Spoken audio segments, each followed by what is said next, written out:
We have a bit of an odd situation in the United States. Guns.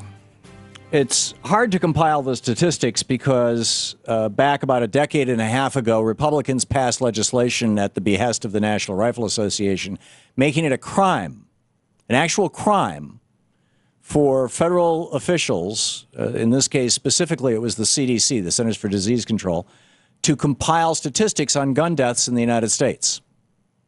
There is no federal agency that compiles these numbers because the Republicans said, we don't want to know, and if any federal employee starts keeping track of it, they can go to jail. Not just lose their jobs, go to jail. So the Children's Defense Fund went through city by city, state by state, the records that the states are allowed to compile, and added it all up for the entire country. And this takes a fair amount of time. The last year that they were able to do was 2010. So this is just a snapshot of 1 year. But what they found is that while the United States accounts for fewer than 5% of the population of the globe, we have 50% of all the civilian-owned guns in the world right here in the United States. That in 2010, 2,694 children and teens died from guns. A gun in the home makes the likelihood of homicide 3 times higher, suicide 5 times higher, accidental death 4 times higher. More than half of children who commit suicide do so with a gun owned by their parent or sibling. Children and teen gun death rates in the United States are 7 times higher than in Israel, 65 times higher than in the United Kingdom. Every 30 minutes in America, a child or teen dies or is injured by a gun. 18,270 in 2010. Gun deaths are the second leading cause of death among children and teens aged 1 to 19. Only motor vehicle accidents kill more children than guns. And since 1963, when we started getting real active in Vietnam, from then until 2010, when we were winding down Afghanistan and Iraq, 3 times more children and teens died on American soil from guns than U.S. soldiers were killed abroad. In fact, not only are our children more likely to die as a result of guns, but than our soldiers are, even when they're fighting a war, but our police officers, guns kill children under 5 years old, more frequently than law enforcement officers are killed in the line of duty. So what's the solution for this? Let's ask Bill Frady. He's a host of Lock and Load Radio, presented by Gun Owners of America. Gunowners.org is the website. Bill, first of all, welcome back to the program. Well, thanks, Tom. Thanks for having me. Do I have this right that, given the fact that we are 5% of the world's population, but we own 50% of all the civilian-owned guns in the world, and we've got these mind-boggling statistics of death and mayhem, most of it being either accidental or suicides, and even the majority of the homicides are impulsive homicides, that your solution to this problem is to put more guns in our schools? Well, I think if you're going to look at that, I think you need to look at who the players are in that age bracket you mentioned, because a lot of that is gang related. No, it's not. Actually, it's a very small minority of it. Oh, that's a nice meme.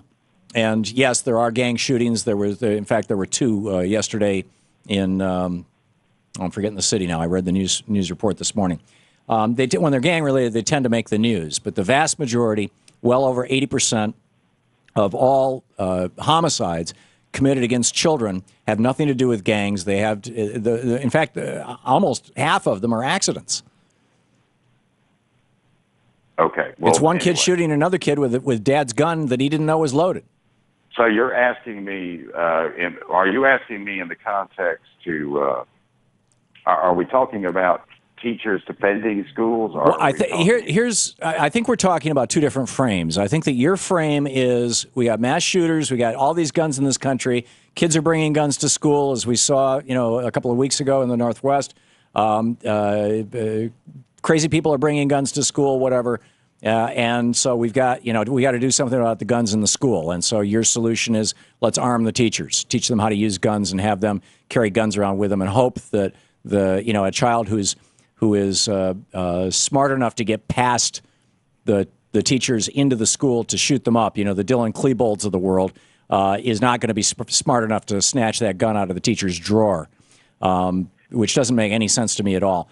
But in any case, your frame is to stop gun violence in school, put guns in school. My frame is we got too damn many guns in this country. Okay, well, are you talking about the teachers in Missouri, perhaps? Yeah, I thought that's what we were that was about. the story that I've got here. The teachers in Missouri, Kansas City, every one of them that's being trained is volunteer. Right. No, it's not compulsory. And they're being trained for 40 hours. They're not going to some concealed carry class and getting an 8-hour module. And they have to train to a qualification score higher than law enforcement. And if they don't train to that qualification score, if they don't graduate with that qualification score, they're not qualified at that point to carry a gun. Bill, about a third of all police officers who are shot in the line of duty are shot with their own service weapon or a service weapon of a fellow officer. We saw this in Las Vegas just last week, where this guy with a concealed weapon and a carry permit thinks that he's going to take out a bad guy with a gun, and another bad girl with a gun shoots him. I mean, what makes you think that these well-trained teachers, no matter how well-trained they are going to be able to keep that gun? What are they going to all day long while they're in school? They're going to have it in their hand. I mean, what happens? Do they have to have it strapped on their hip? What happens when it's in the drawer? It's not going to be in the drawer. It has to be on their person. The thing about then what kind of message are we sending to our kids that their teachers are wearing guns? Is this Somalia? Well, those teachers are not going to be identified as such. That will be an unknown, and the school will be marked. And the thing about a rampage killer that makes his way into a school or a mall or a sporting event or anywhere, the worst thing to allow a rampage killer to have is time. Time leads to more death. I would respectfully disagree. I would say that the worst thing, for example, you had wannabe rampage killers in Las Vegas 2 weeks ago, and the reason that they were stopped, well, actually they committed suicide. The one that happened in Seattle, the reason that the guy got stopped by a kid with pepper gas was because he had to reload. The worst thing for rampage killers to have is a magazine with 30 to 50 bullets in it. Well, excuse me, a clip, not a magazine. You were correct the first time, and nobody, there's no 50-round magazines that I carry, so I would agree with you on that one. But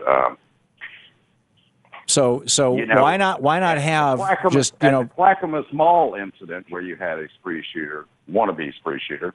He encountered an armed civilian who did not pull the trigger, and he stopped. At Arapahoe High, he encountered a resource officer who got there in 80 seconds, and he stopped. But there's, if we're going to do this by anecdote, as you well know, there have been shootings in schools with armed guards, and the armed guards ran in the other direction, or they were unable to get there in time. There were 2 people with concealed weapon permits carrying concealed weapons at the Gabby Giffords shooting, where 9 people died, as I recall. And this having more guns does not seem to me to be a rational solution. One of them that tackled Jared Lee Locker didn't want to shoot because he didn't have a clear shot. The one who, if he's the Gabby Giffords shooter, I thought he was tackled by like a grandmother or something. There was more than one person. Okay, all right. Well, Bill, thank you for coming on and having this conversation with me. I appreciate it. Gunowners.org, by the way, the website. Thank you, Bill.